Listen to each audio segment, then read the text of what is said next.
So I have a nice topic, but one of you in the room, two of you in the room already, three of you in the room already know what the topic is.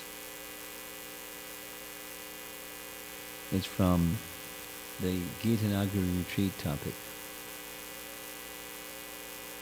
So let me begin offering a pranam mantra to Srila Prabhupada, and everyone can join with me. You know the mantra?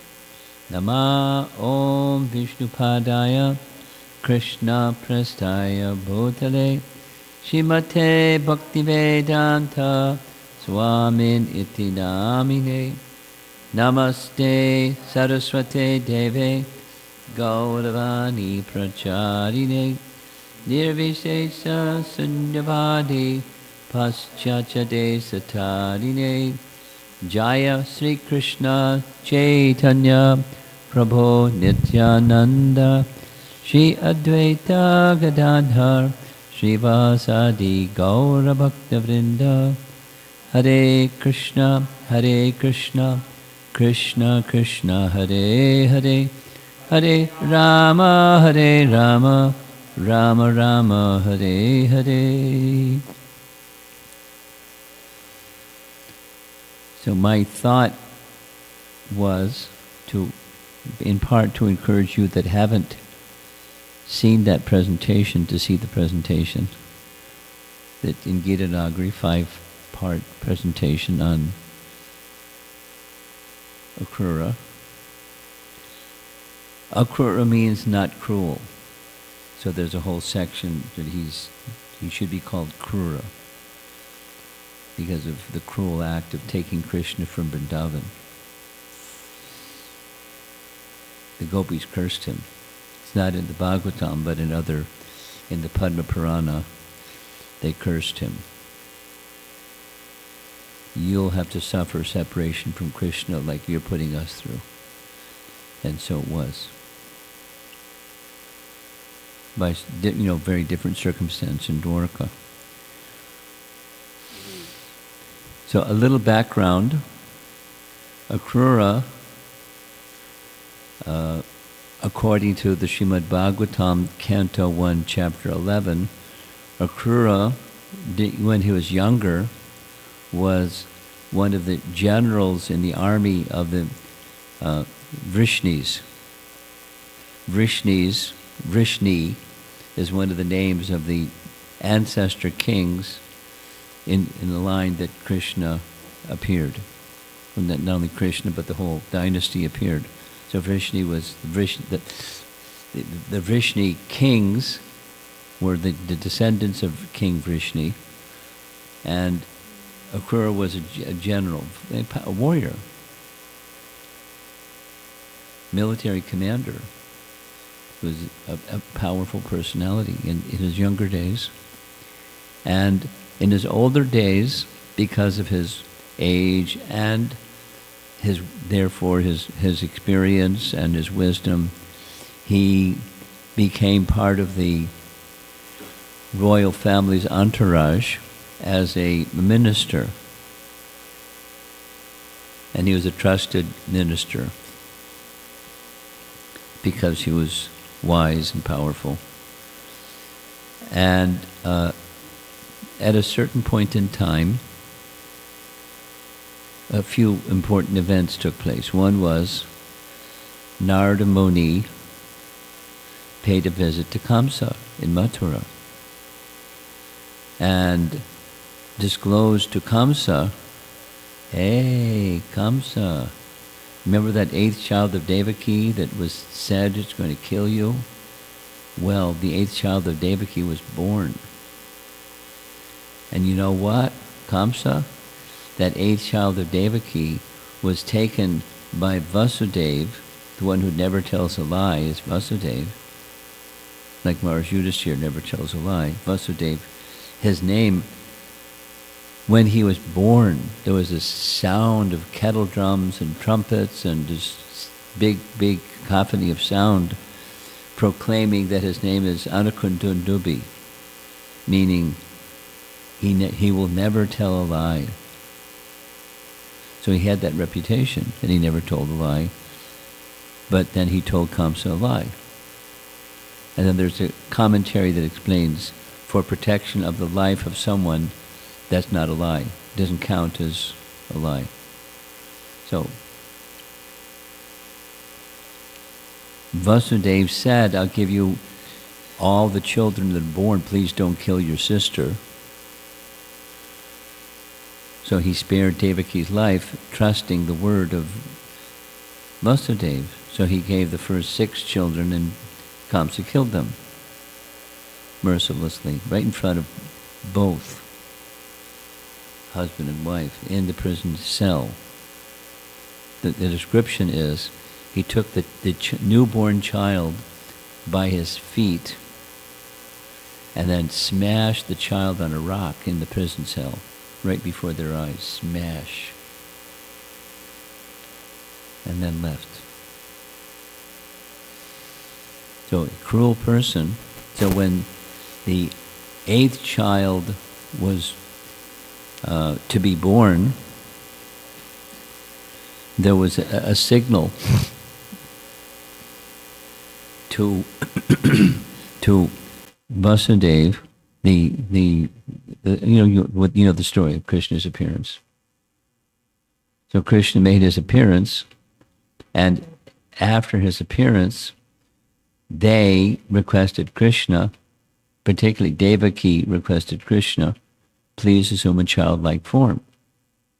Because as soon as Kamsa hears that the 8th child of Devaki has been born, he's going to come and try to kill you.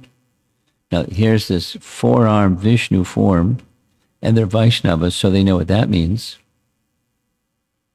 He can't be killed. And assume a childlike form, because then maybe we can hide you. It's very irrational. But it's okay.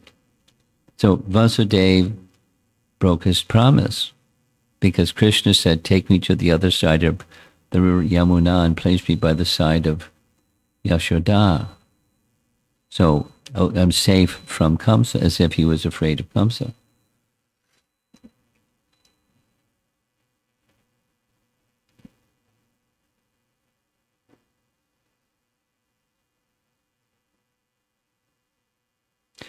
So Narada Muni paid a visit to the royal palace in Mathura and disclosed all of this.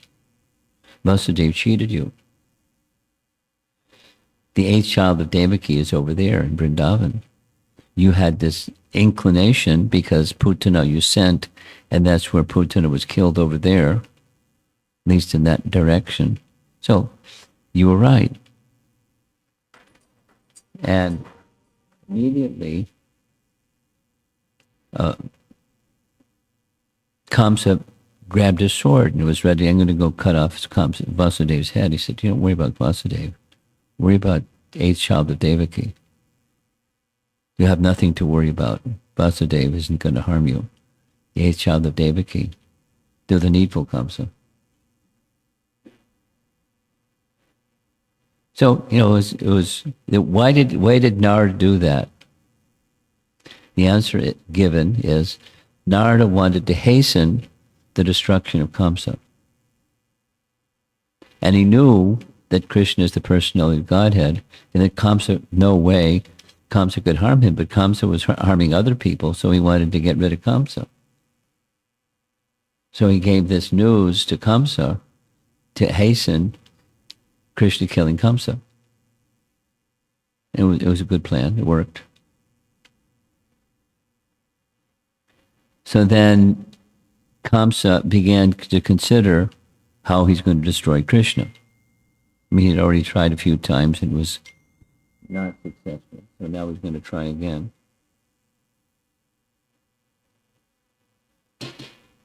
And 2 things. He called for Keshi, who was in a human form but knew how to assume the form of a horse. And he sent Keshi to go to Vrindavan to kill Krishna. And the very same day, in the morning, he called Akrura into his chamber and buttered him up "Oh, Akrura, you're such a capable person. There's no one in this kingdom like you." Woo, woo, woo, and flattering him, and said, "I have a very confidential service, and I'd like you to be the messenger to bring Krishna to Mathura." I mean, it's all an orchestration of Krishna's plan.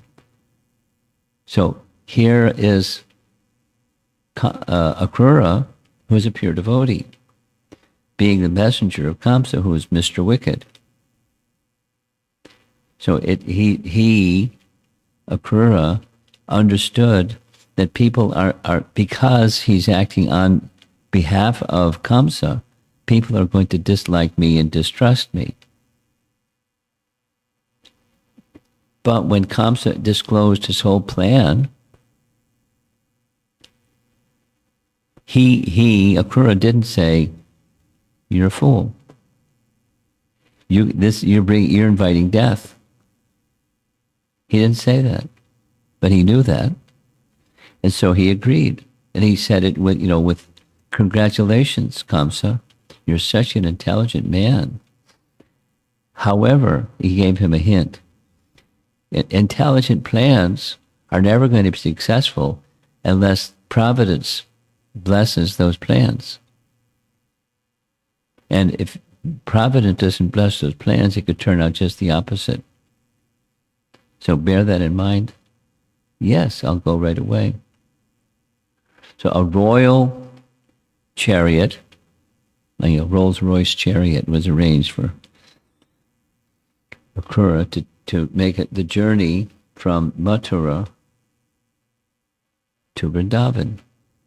Now, those who have been in Vrindavan or in Mathura to Vrindavan, it's not like Delhi to Vrindavan, it's Mathura to Vrindavan. It's a hop, skip, and a jump. It doesn't take the whole day, but it took Akrura the whole day in a royal chariot. He didn't reach Vrindavan until evening, till the sun is setting. It took him the whole day. And one of the explanations given by your acharyas is because he was meandering here and there. He was so absorbed in prema. So he's a prema bhakta. He's a pure devotee, but he's on the platform of prema bhakti. And it's on the basis of his prema bhakti that he agreed to be Kamsa's messenger, because he knew that Krishna's going to kill Kamsa. He knew. But he had this apprehension. I know, but people are going to mistrust me. They'll say bad things about me. You, so-and-so, you're a messenger of this cruel, wicked Kamsa. Do you know what Kamsa did? In the presence of Vasudeva and Devaki, he killed their 6 sons. Do you know that, Akrura? How can you be a messenger of such a cruel, so Akrura knew that people would speak like that about him. So there's verses in the whole chapter leading up to his reaching Vrindavan. He contemplates how he's going to be perceived, but he also contemplates his master, that Krishna will understand, and Krishna isn't going to reject me or judge me or think bad of me, because Krishna is merciful and Krishna is omniscient, and so I don't have to worry about that.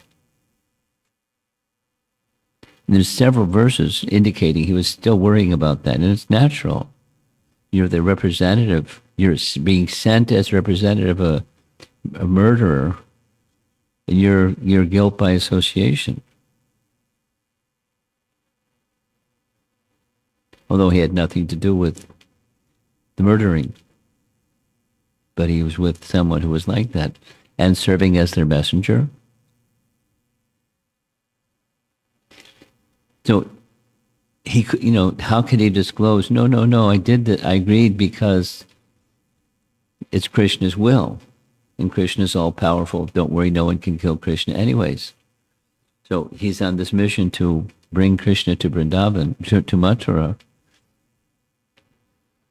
knowing that people are going to dislike him. And sure enough, that's what happened. When he arrived, there's this discussion that the people in Vrindavan, the Brijvasis, they were talking about him in not kind words. Who is this person? Da, da, da, da, da, da, da, da.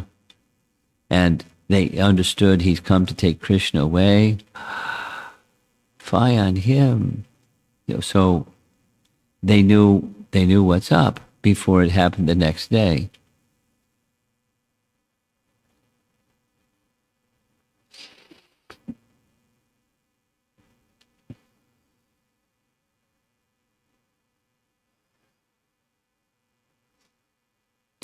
There's really wonderful, the whole two sections of this presentation were the inner contemplations of a prema bhakta.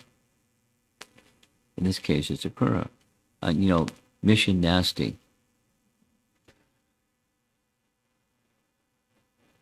And his consciousness is just the opposite. It's a very wonderful narration of anticipating meeting Krishna. Supposing you knew tomorrow morning you're going to meet Krishna. What to speak of, and you are a pure devotee, and you're going to be meeting Krishna because they hadn't met one another before. They're in worldly, in Prakat Lila,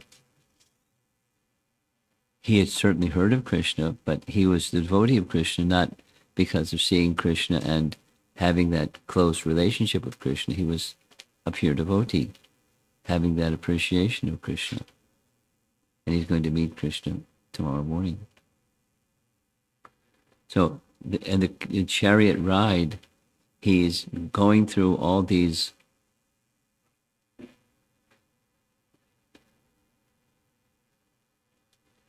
called bhava bhas, technically. He's experiencing in his mind what it's going to be like. Anticipation. And Krishna appears in his mind because of that intense anticipation and absorption, concentration of the mind. And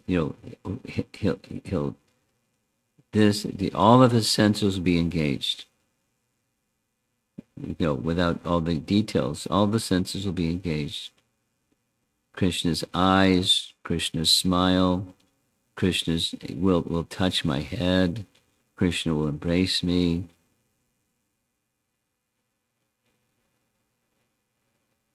All of those things happened. Oh, Uncle Akrura, what good fortune has brought you here to Vrindavan?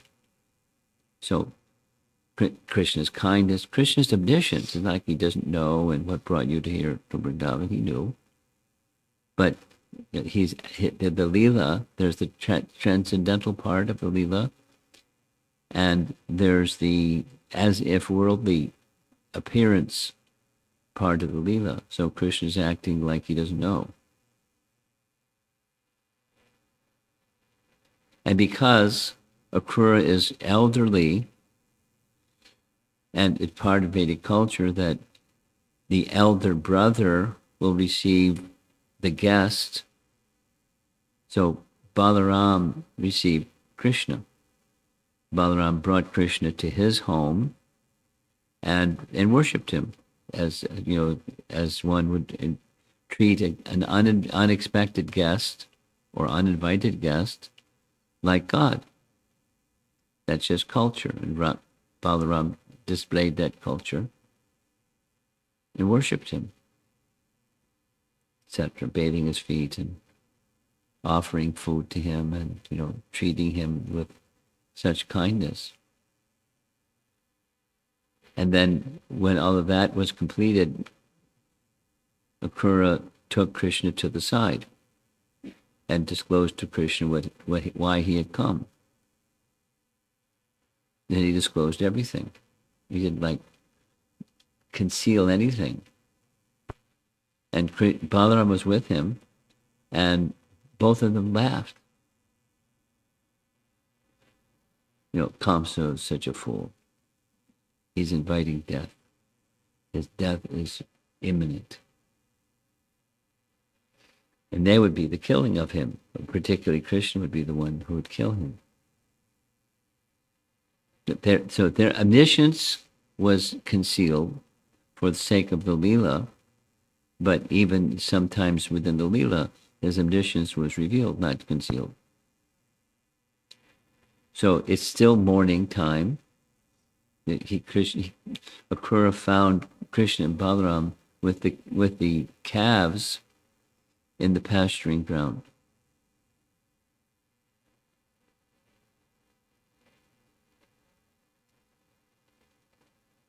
Not calves, cows.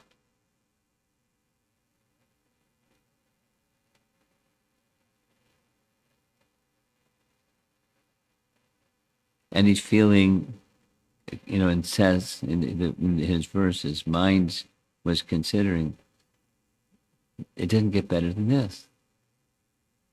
This is perfection, the topmost perfection. Here I am with the original source of everything in person. And he's smiling and this-ing, that-ing, and he's treating me with dignity.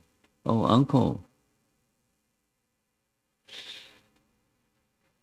So everything that Krishna revealed, Akrura revealed to Krishna what Kamsa's plan was.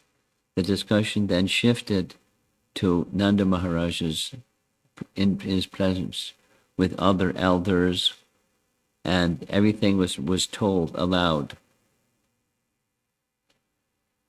what Kamsa's plan was. And they're all panicked because they're afraid of Kamsa, that he's so cruel. And then they asked Krishna. When in doubt, you ask Krishna, right? So they asked him, and he said, we should go. And, it's time to pay our annual taxes. So let's bring gifts, because if we don't go, it could be worse. We should go, and then we can deal with Kamsa there. So Nanda was not so sure. So he requested Upananda, his elder brother. The elder brother said, just as your son has said, if we don't go, it'll get worse. And if we go, we'll be there in case Krishna needs any help when Kamsa tries to do what Kamsa's got and plan. And your son is whatever he says always works out. So I suggest that we go. So they all went. That was the plan from the early morning. They got their bullock carts organized, and following behind Akrura's chariot, taking Krishna and Balaram, he left. So another big emphasis in this pastime was discussed in Gita Nagari.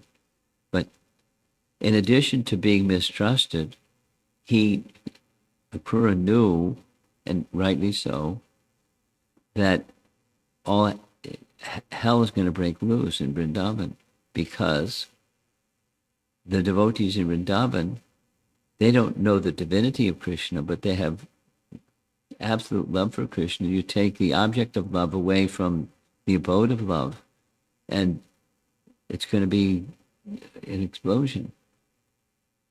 Because the whole of Vrindavan, Krishna's presence in their life is more important than their life. Their life is useless without the presence of Krishna. And he knew that would be the response. And yet he took Krishna away. So what kind of feeling is in the heart of Akrura. It's not callous. I don't care because I know what Krishna wants, and Krishna can take care of Kamsa, and nobody else can do. So I'm bringing death to Kamsa, and everyone should be happy because Kamsa is so cruel.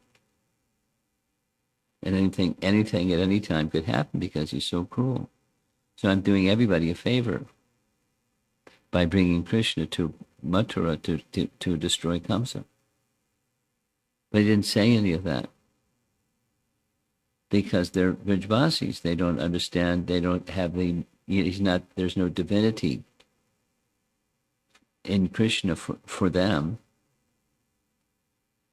But Akrura didn't have that. He didn't have that same Vrajvasi mood. He understood Krishna as the personality of Godhead. And they didn't. So he was risking everything. And sure enough, as the attempt is made to invite Krishna onto the chariot to go to Mathura to meet Kamsa, the residents of Vrindavan went mad. They threw themselves in front of the wheels of the chariot. They tried grabbing the horses so the horses couldn't move. They looked to the village elders, Nanda and Upananda and the others, to stop him. Don't let him go. Because they're village people and they're not leaders. And Nanda and his associates, they're leaders of the community.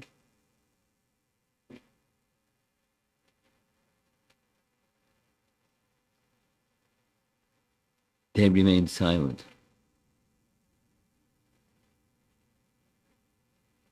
Because it was already decided, let's go to Mathura, offer our taxes, load up the bullock carts with dairy product, we'll make our annual offering to Kamsa and his associates. And it's the right thing, it's a lawful thing for people who are agriculturalists to make a tax to the landholder.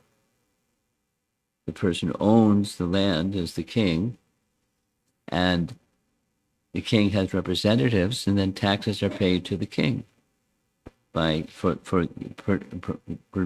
residing on the land that they don't own, but they're tilling the land of grains and dairy products from the grazing of cows and so forth and so on.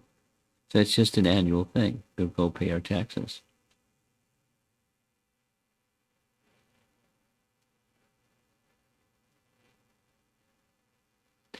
And off they went.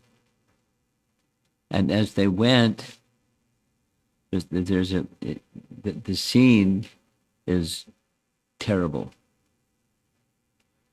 The way it's described in the Bhagavatam is all the living entities, even specifically it says that even the wolves and jackals came and were crying to see Krishna leave. And Akrura is the agent to cause Krishna to leave. Behind what Akrura is doing, there's Krishna's plan. Kill Kamsa. And while killing Kamsa, part of Krishna's plan is to those residents of Vrindavan who view Krishna as more important than their very life, more attached to Krishna than their very life. The consequence of Krishna's leaving, they knew. And Kamsa knew. Akrura knew what would be the result. So the trees lost their leaves, and all the cows were crying, and the ladies were crying, and the children were crying, and everyone was crying.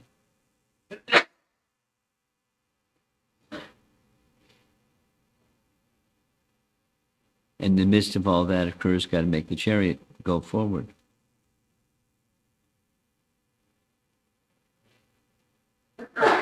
And all the way, Krishna's hearing the voice of the gopis, who had lost all shyness because single women or even young married women, because some of the girls were already married with children.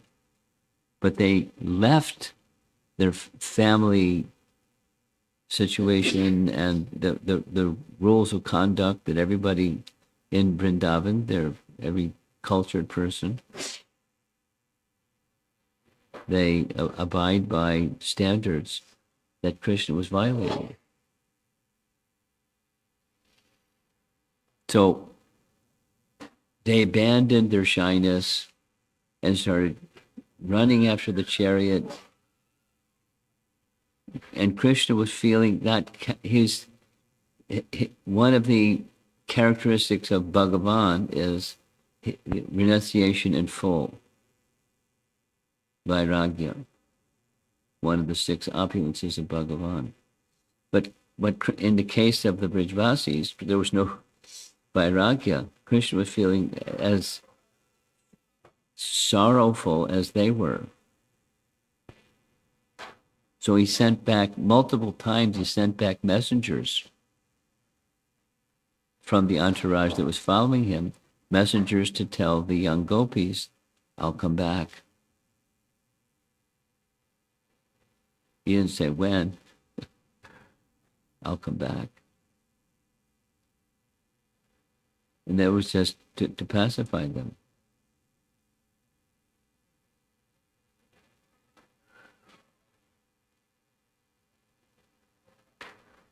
Then we had this whole, in Gitanagri and then subsequent to Gitanagri, discussion about, did Krishna break his promise? Because he gave the gopis a promise. But he didn't go back. So it looks like Krishna broke he fibbed. And one of the principal ways it's explained by our acharyas, no, he didn't lie. He returned with Nanda Maharaj after Kamsa was killed in his bhava expansion. We had a whole discussion of what's a bhava expansion. Remember that?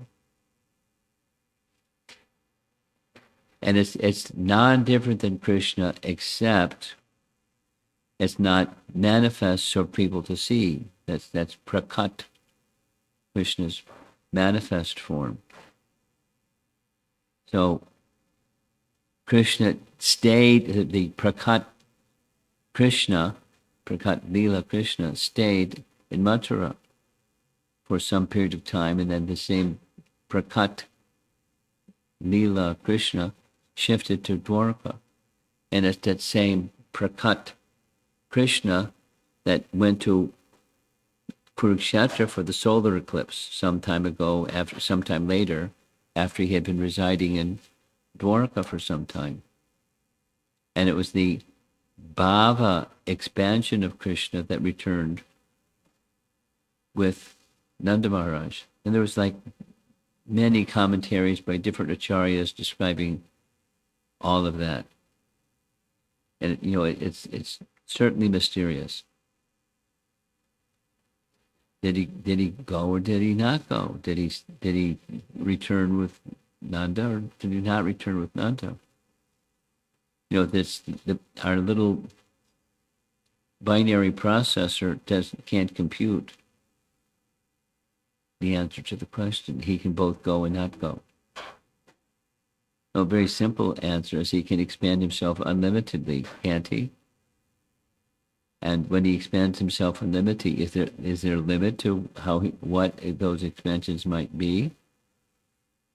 Some being manifest and some being not manifest.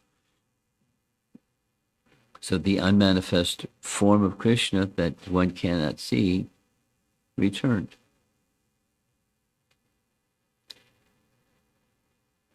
And then it wasn't over for Akrura, because he had taken Krishna, and the gopis cursed him. As we're experiencing, so you will also have to experience. And, in one sense, it's not a curse, it's just karma. You give pain and suffering to other living beings, and pain and suffering comes back to you. But the way in which it was done was a lila form. And Krishna can do whatever he likes, however he likes.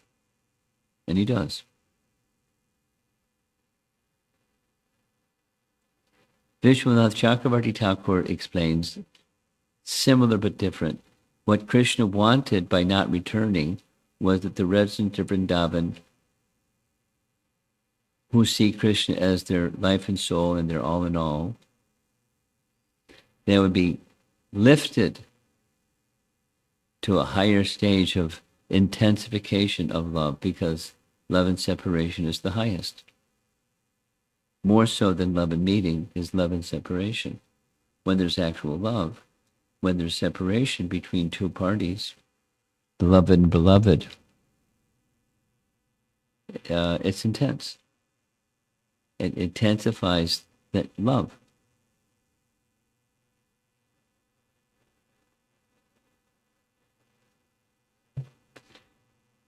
I like the pastime. I know one devotee, at least, that doesn't like Akrura. He doesn't like Akrura because the gopis didn't like Akrura. And he has some liking for the gopis. More than liking for the gopis. He's attached to the gopis. And so they're feeling the way that they were feeling. He feels the same way towards Krishna, towards Akrura. And even feels a little bit like the gopis feel towards Krishna. How can you leave us? So there's some resentment to the decision that Krishna made, which is part of their mood of love and separation. Anyway, he's an enigmatic personality, but very, very clearly pure devotee, a rasika bhakta, pure devotee. He was a relisher of different rasas in relation to Krishna exclusively. So if you don't want to suffer, don't become attached to Krishna. But that suffering by the gopis and by others was a transcendental suffering, and thus an ecstasy, which is, not easy to understand, but it's a fact.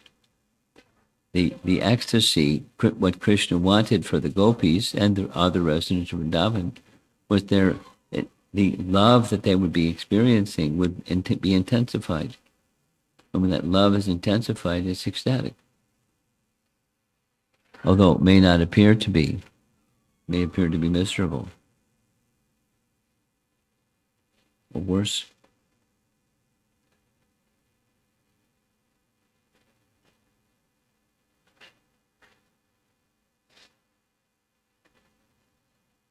So that's the topic I wanted to speak about in two main areas, about the conflict, Akrura's conflict within himself.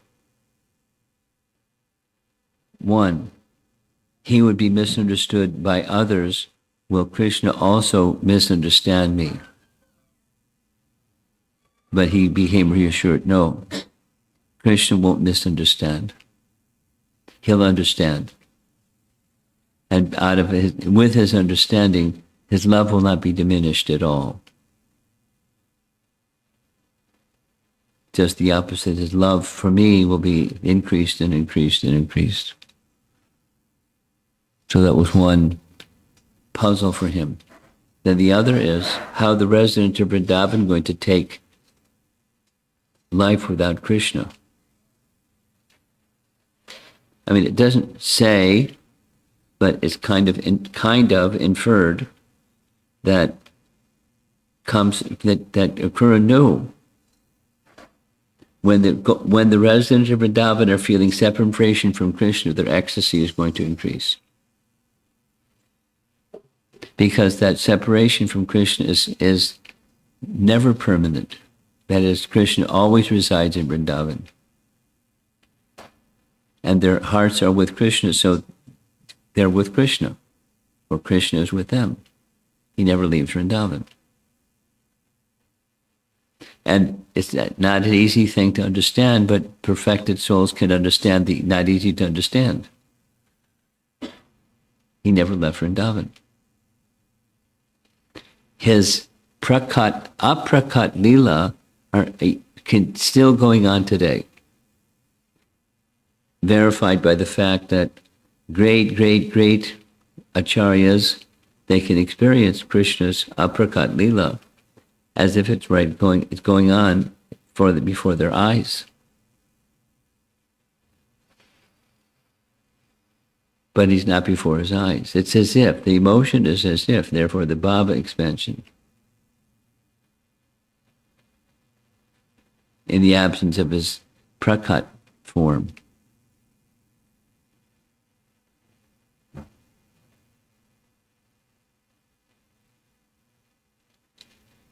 Let's see if there's some discussion. I hope that the topic is.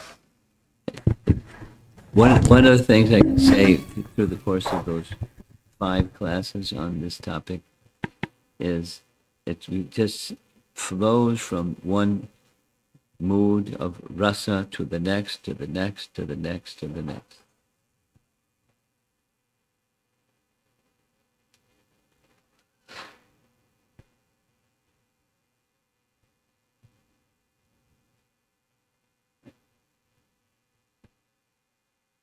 Yeah. Hare Krishna Guru Maharaj. Hare Krishna Guru Maharaj. I'm hearing. Yeah, I'm not sure if it's connected. Yeah. What you mentioned about love in separation and union, separation being stronger, and that would happen in Bom Lila. So my original question was, what's the equivalent of that love in separation in Goloka? Related to that, I remember reading in Brihad Bhagavatamrita that when Krishna Kumar, what's his name? Gopa Kumar is in Vaikuntha. At times, he notices Vishnu being absent-minded, as if he's somewhere else. Or in Dwarka, the same. Sometimes Krishna is not there, and Gopakumar experiences, witnesses Krishna being in pain. So much so that Gopakumar experiences, witnesses Krishna being in pain, because he has to conform with the rules and regulation of the palace. He's not being himself. So much so that even though he recognizes Krishna as his Lord, but he doesn't want to be there. It's like he doesn't want to see Krishna being tormented by the regulation of the palace. And that gets highlighted in, there's a fantastic dialogue with Padmavati, Kamsa's mother, that Padmavati says that, in Gokul, they didn't treat Krishna right. They extracted cheap labor out of him. Now they are all feeble because Krishna's there to herd their cows. So that gets highlighted, it's like that that dichotomy of Dwarka versus Gokul, and how these devotees have such a different mood. This is too complicated. Can you keep it simple? Yes. Krishna's mood of separation, when he is in Dwarka, and gopis' mood of separation with Krishna in the spiritual world. How does this material Bom Lila reflect what's the eternal Lila?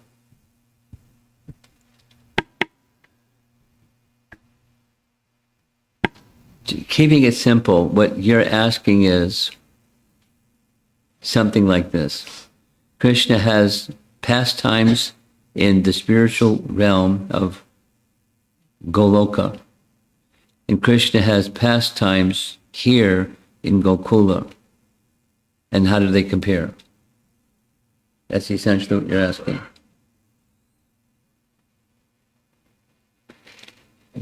Everything is within Swayam Bhagavan Krishna. Say the opposite. There's nothing that's not within Krishna. Everything is within. However, only a portion of everything that's within is manifest, and that's the childhood pastimes. Prior to the age of 16, that's not manifest in Goloka. And then you name everything that happens before he's 16. And that's what happens in his Boma Lila, or Prakat Lila, the earthly pastimes, up to 16.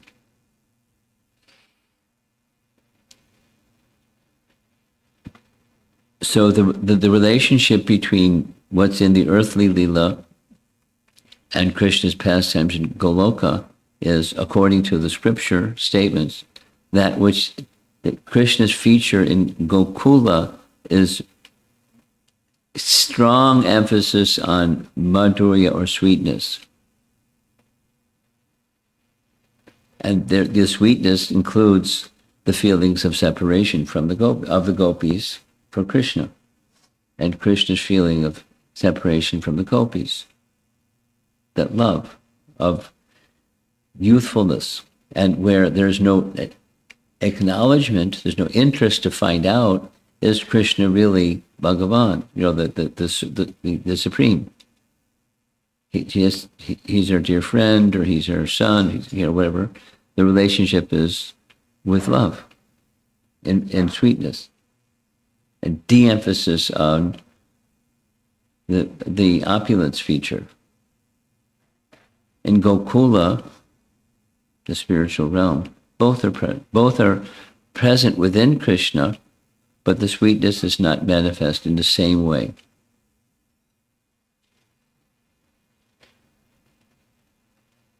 In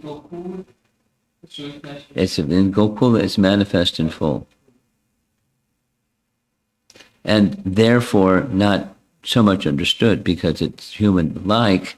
And Krishna does human-like things that seems to transgress the standard of how people should behave in this realm. The rules, the vidhis, the morals, the character.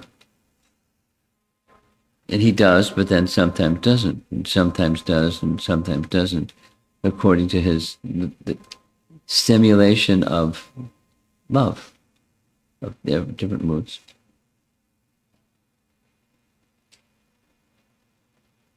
We had a long discussion on this particular point, not too terribly long, but on this point in Gita Nagari. So you probably should listen to those recordings. And this particular topic was covered by Hari Parshad Prabhu, because it was a question, and so the question was responded.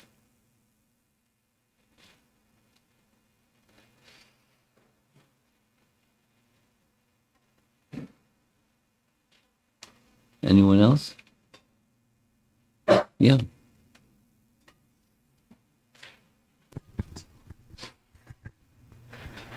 I thank you so much for bringing up this pastime. I like how you started with Akrura is very cruel, because he's bringing Krishna away, right? Like some people have said that. There's a painting that hangs in Villa Vrindavan that's of Akrura, reuniting with Krishna, and he has Krishna's hand, his foot in his hands, and he's kneeled down and he has Krishna's foot against his cheek. And this painting is filled with such emotion that it makes me feel like what I get from the painting is that Akrura knows very well this feeling of separation and reunion. And I don't know what that pastime was depicting that is hanging there, but I was just wondering if you could talk a little bit if there's other parts of Akrura's relationship with Krishna, other pastimes that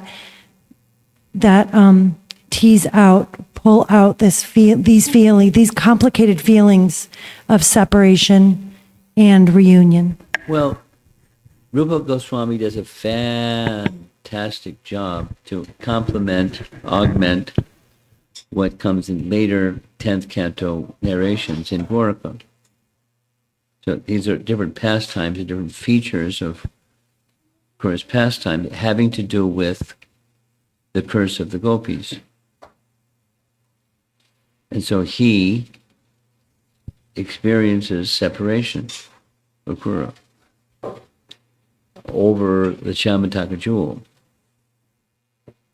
And he gets involved in, he gets unintentionally, but by dint of the curse, he gets involved in the Shamataka jewel conspiracy.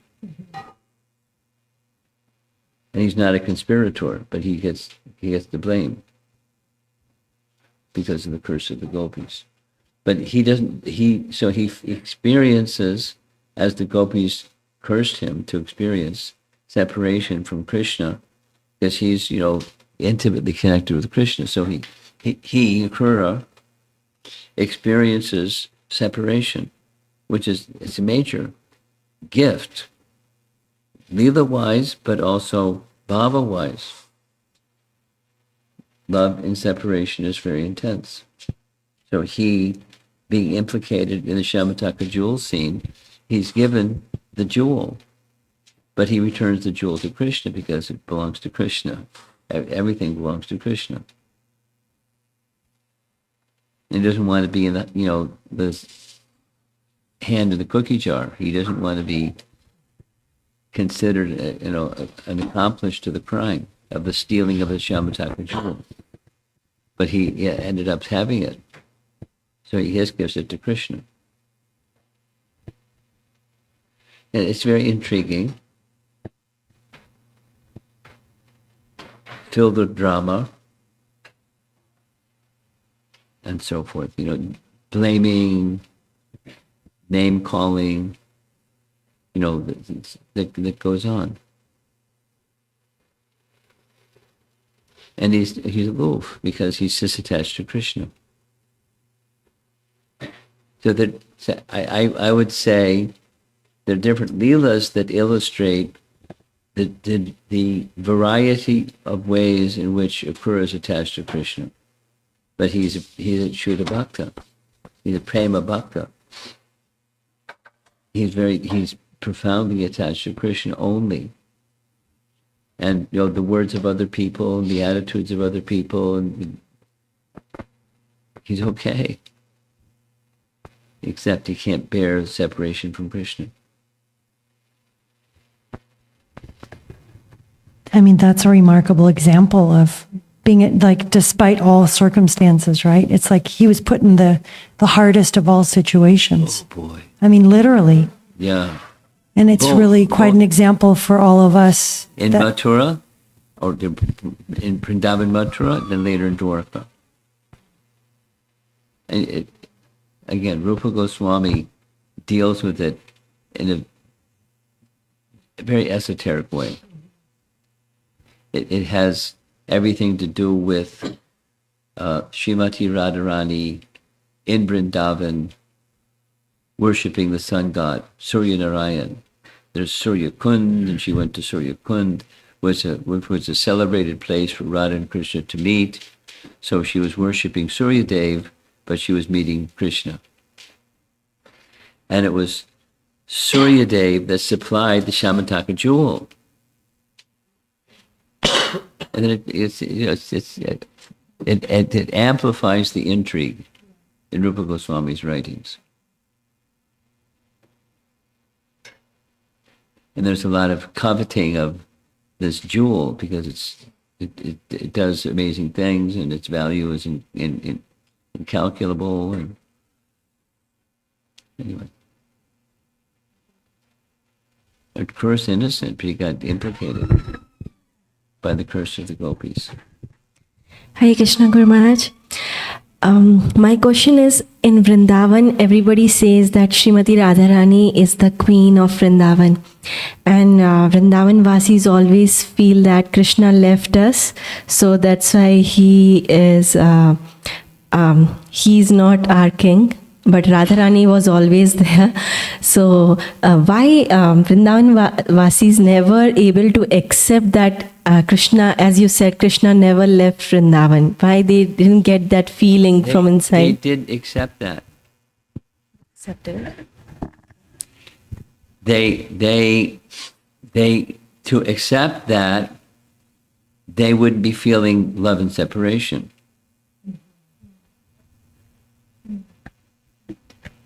But Krishna wanted that to enhance their love by that particular type of love and separation. So they felt cheated by Krishna and by the ladies of Mathura who would flatter him and we're just village girls, we're not sweet talkers like them, and Krishna's going to forget us because we're nobody, and love and separation Krishna wanted. And then it gets complicated or intriguing because Krishna was feeling what they were feeling. And then became the but. But Krishna had to kill the demons. And that's a reason for his coming. And if he didn't kill the demons, and he went back to Vrindavan, there's Acharya explanation. If he went back to Vrindavan without killing the demons, those remaining demons would know, aha, this is his favorite spot. Let's go there and make havoc in Vrindavan. They would be harassed. Those who he loved most would be harassed most. So he didn't go back. One explanation. Then he did go back by his bhava expansion. Then that's another. And Krishna, can Krishna expand himself unlimitedly? There are other commentaries that say, as far as the gopis were concerned, this is back to your question, they were associating with Krishna as freely as during Prakat Leela, but in his bhava expansion, not in his Prakat expansion. And they were fully satisfied. And not fully satisfied, feeling separation at the same time. It's a transcendental mystery, for sure. It's nice. Mysteries are nice. Nice. Thank you so much, Guru Maharaj. Hare Krishna Maharaj, please accept my humble obeisances. Maharaj, from this story, how do we inculcate this in our day-to-day practices? How do you inculcate what? How to take this experience of Akrura into our lives on a day-to-day basis in today's you won't time. be able to do that. You're not a Chuta Bhakta. Yeah. You can look up and say, wow, Yeah. that much you can do. So what inspiration can we take away? Look up and have understanding. We're way down here and he's way up there. We don't have qualification. So then the inspiration is, please become qualified by meditating on and following in the footsteps of those who have qualification. It's Raga Bhakti.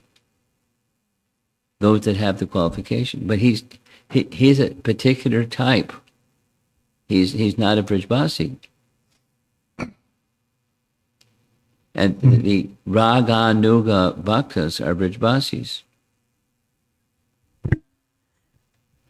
One can come to the stage of Raga or loving attachment even when you don't have the qualification by looking up to those that have it and admiring them and trying to understand their mood and their mission and be assistants of them.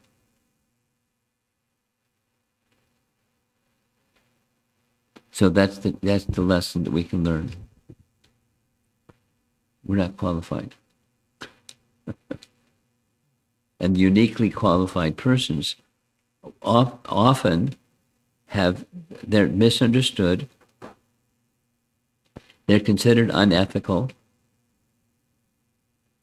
and they're faultless.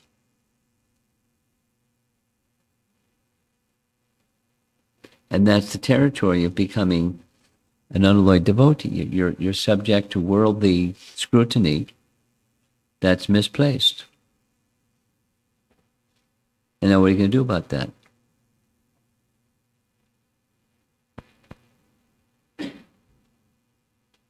May I ask one more Yeah, question? you were asking the same thing the other day. Same thing, in a different way, but same thing. Same thing. And there are consequences of anything. You make a decision to turn left or right, there's consequences. And what's your guiding star? What's your true north? What's your compass of life? What's the purpose of your life? And then if you have that, if you're grounded in that, then you go forward and you make the choices that are that, and there are consequences. And it can be not clear who you really are, what your mission in life is, and then you waffle.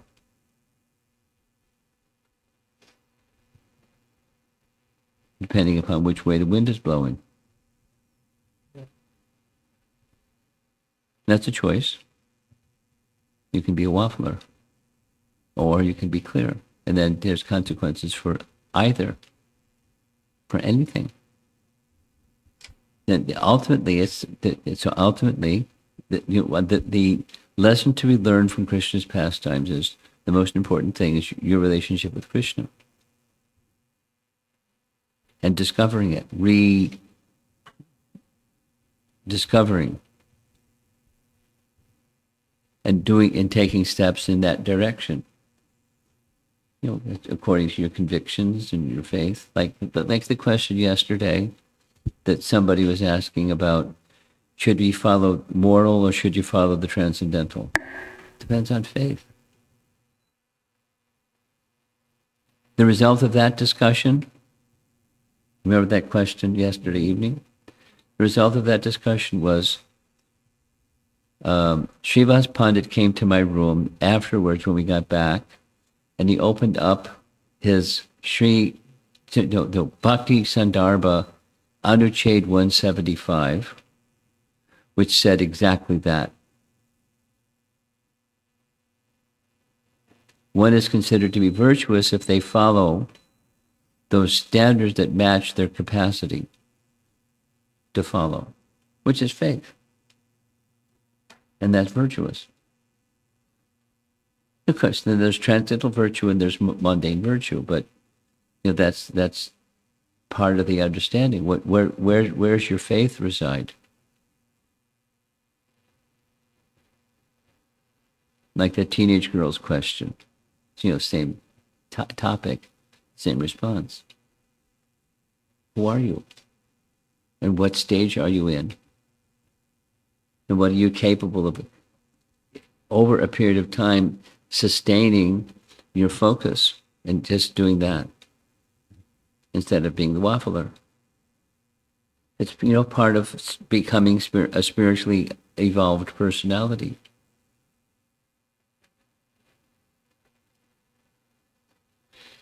Have you been to Los Angeles? Have you Yes. been into the Fate Museum? Have you know what I mean? The Fate Museum? No. Is it Oh, the still museum operating? you used to manage? Oh, yes, yes. Okay. So I haven't been there in umpteen years.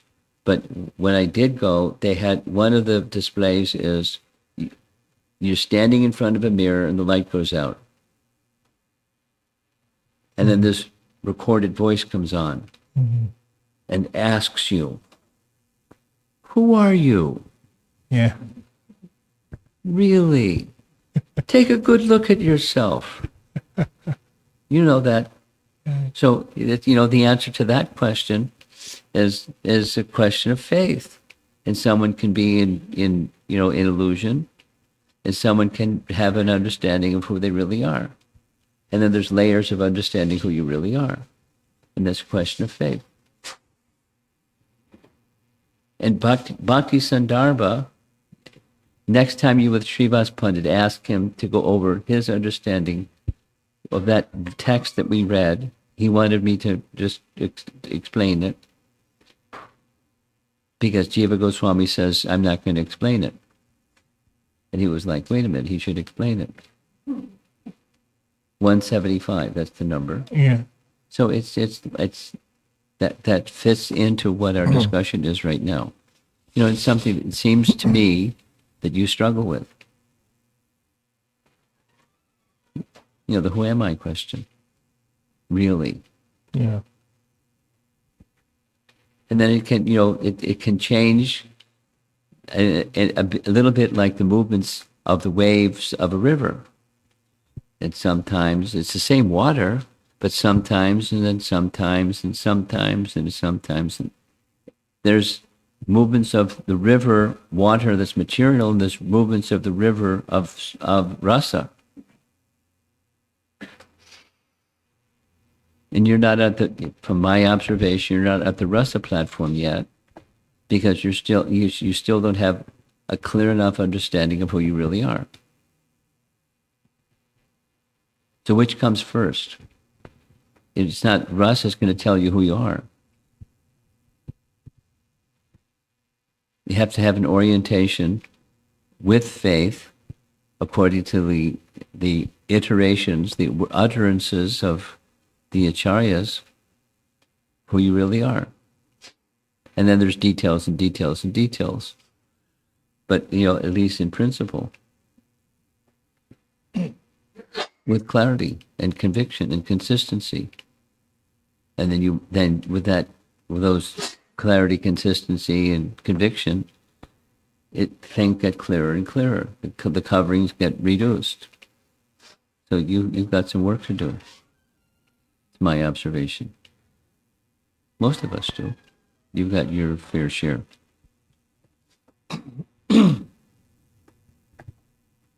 I try to understand things within your compass of faith. And then understand there's something above where you are, and then something above that, and something above that. And that you look up to those that have that commodity of faith that's in the transcendental realm, and serve them.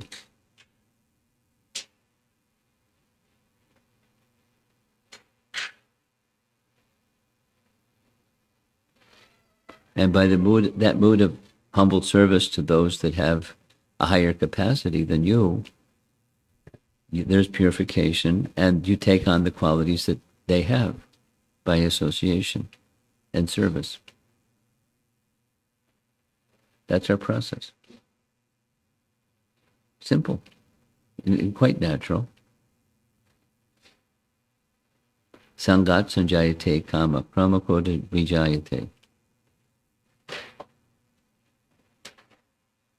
How does one become scholarly? How does one become a thief? How does one become a drunkard? How does one become a pyromaniac? How does one become whatever one becomes? How does one become a doctor? How does one become a lawyer? The principle of association, and through sound, it becomes awakened and reinforced. But then the self inquiry: who am I? And what's really important to me? Like what that teenage girl was asking. It was a nice question. Very thoughtful question. Wasn't a conditional question. It was like, I want to understand how I can be present with Krishna when I'm not feeling the presence of Krishna. What's that place from which I can have that feeling genuinely? Well, it's a nice, very thoughtful question.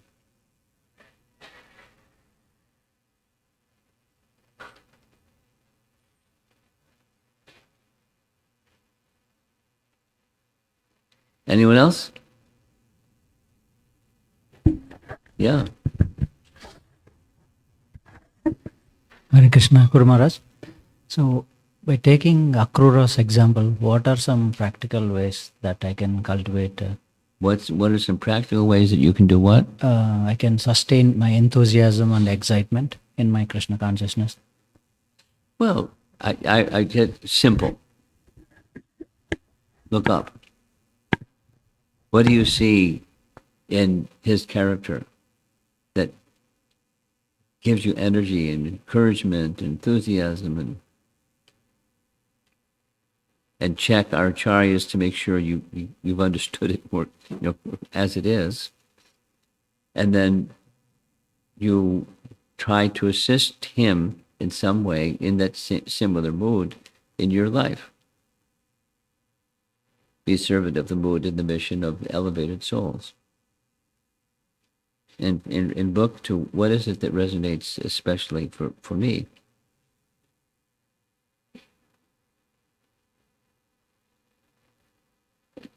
For example,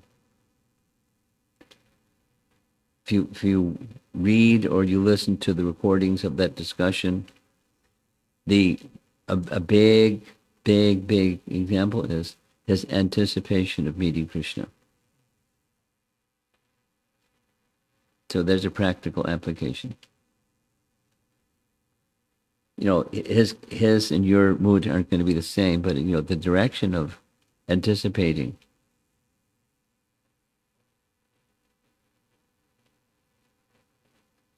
I mean, here's a for example. For example, some of us will be attending a japa retreat, and there's the anticipation of, or some of us will be going to Vrindavan, and then there's the anticipation of. There's one devotee, without mentioning his name, he wanted to know where the places were going to go and what the topics that are going to be discussed in those places so he can prepare himself. That's practical. The speaker is going to speak whatever the speaker speaks, but there'll be some preparation, the anticipation. For example.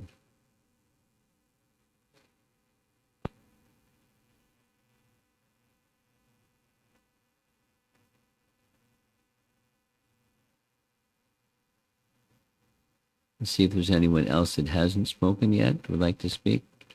If not, we'll do a last. Go ahead. You have something. Give him, yeah.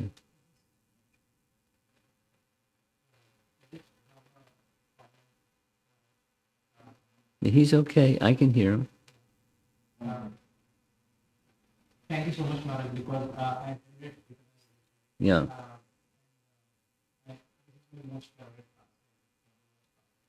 Mm.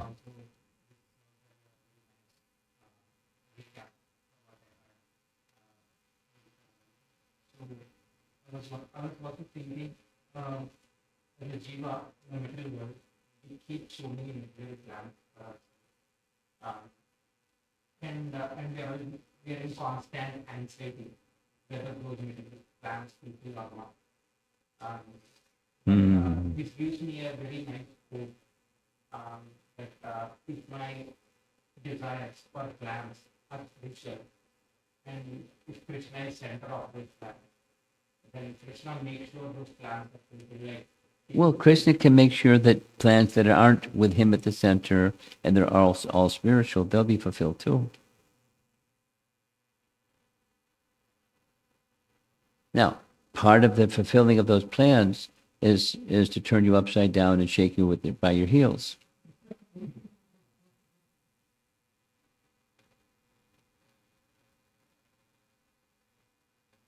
that was the wrong aspiration, sir. You're my dear devotee, and I don't want you to carry on with the illusion that there's a happiness plan. That's possible. You just have to configure it right, and keep adjusting it all the time. That's all. You're doing fine. Just keep adjusting it.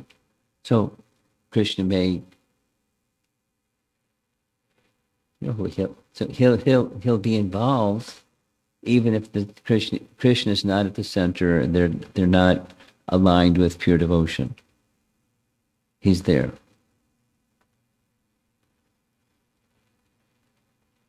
Yayatamam prapadyante, or yatar hum, exactly as we discussed.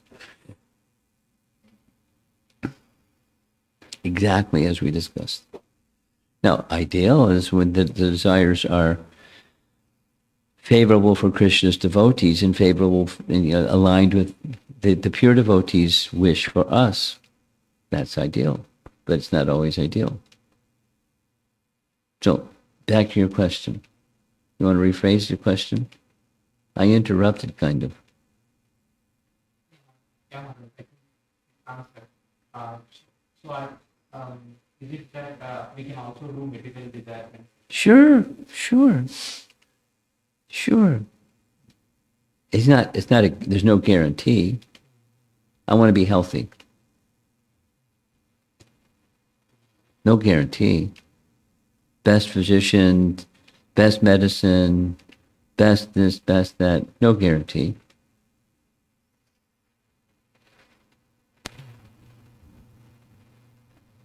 Want to be healthy. But disease is part of the program.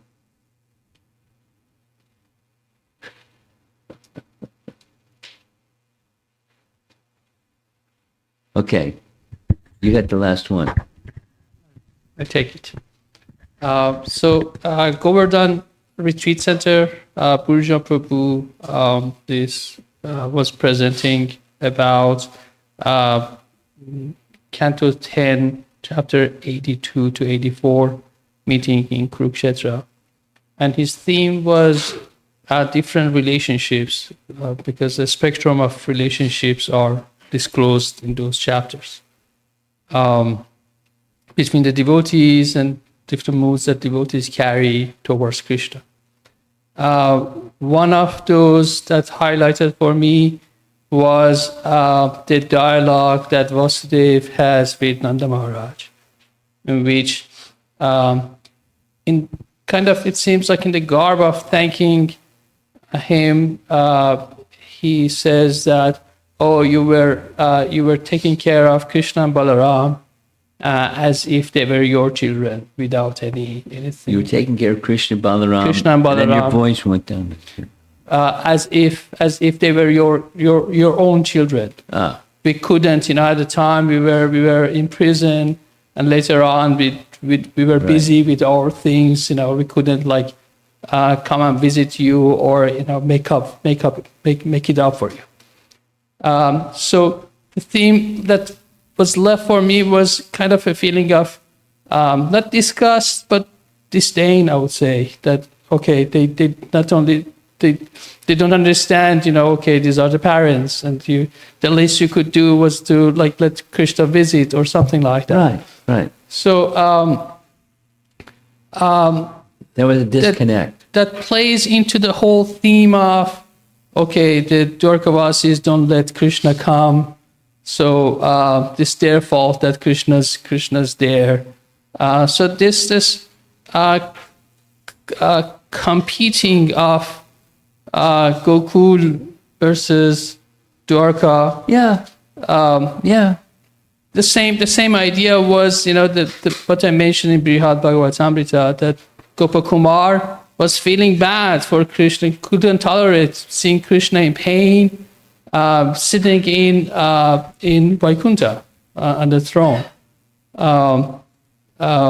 So that, Maharaj, what it turns personal to me is not only the mindset is different, the relationship is different, the approach is also different. So that made me rethink about, following Vaidhi Bhakti in terms of Vaidhi for Vaidhi. In terms of? Vaidhi for Vaidhi. Because I don't want my destination to be Dwarka or Vaikuntha. Because I've seen, I didn't like what I saw, or read. It's like, if my practice is geared towards that, I don't want that. So I want to be. Then you have to let go.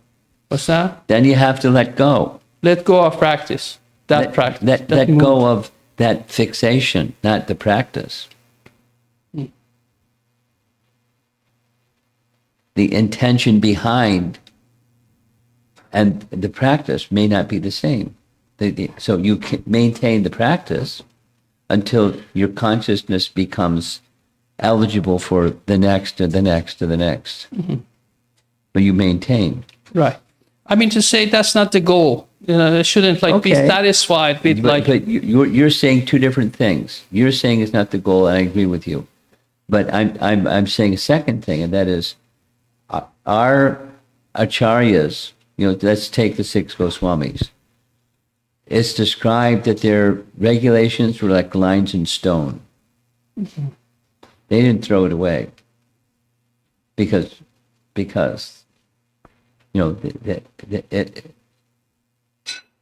they were setting an example, but also the example says you don't have to abandon the vidhis of Vaidhi Sadhana Bhakti because you don't want Vaikuntha, you want Goloka. I understand that. Okay, but that's all I'm saying. Made my more resolve into pursuing, it's other than Vaidhi also. Okay, are we settled? Yes, ma'am. Okay, good. That's a meandering discussion. You have the last one.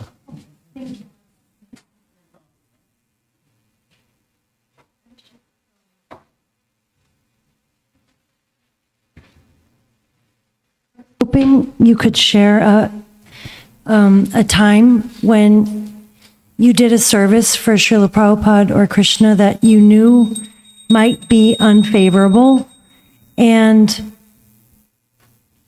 what you experienced through that, and how you maintained steadiness through that service that might be received unfavorable. Well, when you say unfavorable, that's relative. Unfavorable to whom? Well, it could, so in a service to Srila Prabhupada that maybe was unfavorable to people around you, whether it was, your godbrothers or godsisters, or a service that you knew would, not be appreciated. Just thinking of Akrura, his service to Krishna was not. Well, the situation with Akrura is very specific. Yeah. He wasn't just a pure devotee. He was a prema bhakta. Yeah. That's not me. No, I'm not. I'm just. What I think another thing we can learn from this is sometimes we'll do services, that because society's complicated. And you very clear instructions from Srila Prabhupada or Krishna how something should be done.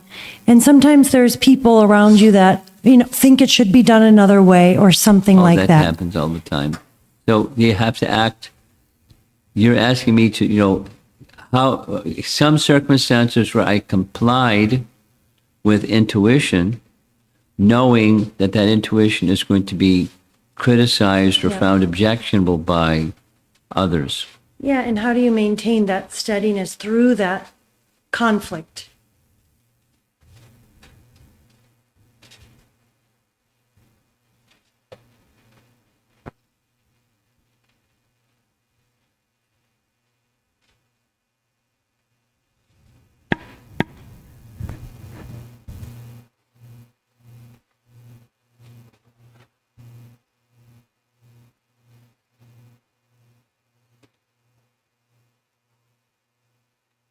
I'm nothing readily coming to mind. One kind of remote example is for quite some time, there were four of us. Brajendra Nandana, Janardana, and Rasaraj and myself. We were in a van together for, a few years, distributing books. And there was a period of time when there was a transition amongst book distributors, distributing books in vans, would not always wear a dhoti, going to colleges for different reasons. Because it was like, hey, wait a minute, is this authorized? So it went up, to Prabhupada, and my memory is his response is you be practical. And practical meant, in certain circumstances when we could, we would want to wear dhotis, but in certain circumstances we didn't. And so it was because of acknowledging practicalities that in some circumstances it's not going to be favorable to wear dhoti, because the objective is book distribution and not agitating and aggravating the minds of people that would turn us in if they saw us walking around in dormitories and dhotis. So we did what we understood was Prabhupada's directive, although some persons would criticize.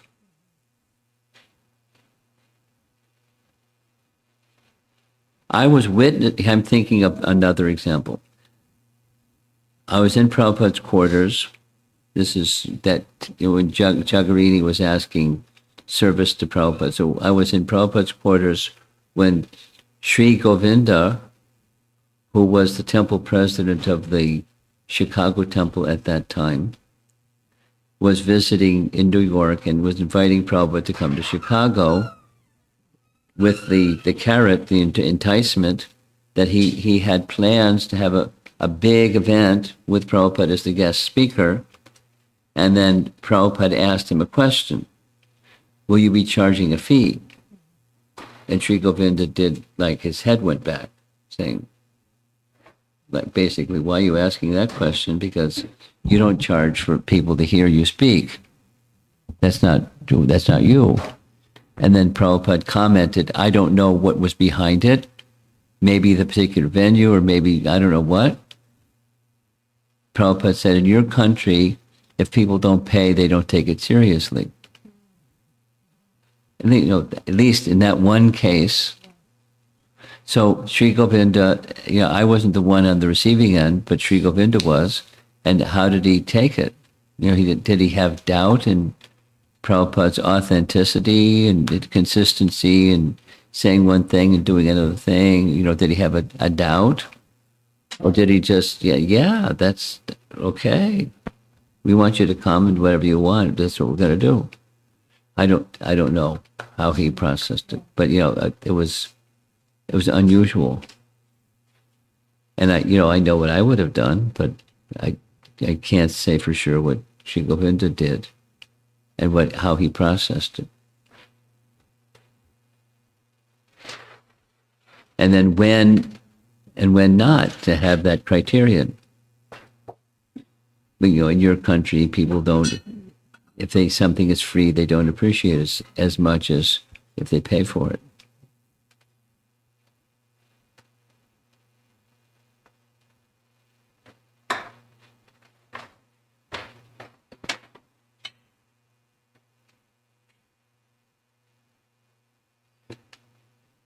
Nothing else is coming to mind in response to your question.